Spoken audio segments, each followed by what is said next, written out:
Hello traders, this is Rich from tradesight. This is our market leading stock list via our proprietary scans. This is going to be for Wednesday, April 2nd, 2014. Fairly well paired off here on the NASDAQ, not a lot of features.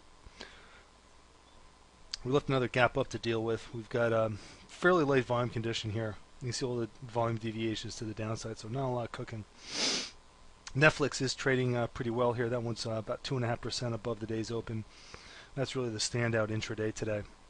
Also have some pretty positive action in Juniper, which is setting up with an upside CPS condition and almost 2% above the day's open. Moving on to the financials, we're a little bit heavy here. You can see we're kind of leaning towards the sell side. Got a pretty big open-close deviation in the CME, and that one's also on some pretty good volume. Got a volume bump in ICE, and that one's 2% below the day's open. We also have a volume bump in Sallie Mae today. Moving on to the energy names, Valero has an upside CPS condition.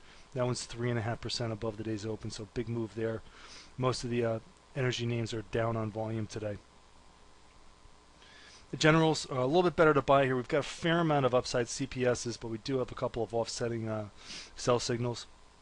Hewlett-Packard has an upside CPS. That one's 3% above the day's open. That's definitely going to be a big candle on the chart. VMware has an upside CPS, and that's 2.5% above the day's open. So a real strong day there.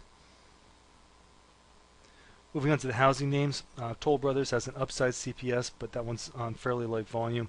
Starting to get a little bit of a bounce out of Hovnanian, and that's 1.5% above the day's open.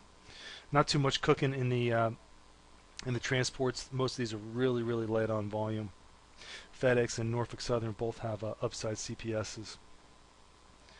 Finally, the commodity names, potash taking a little profit here. This one's about 2% below the day's open on some pretty good volume. We do have an upside CPS condition in ACH, and everything else here is mostly fairly light on volume.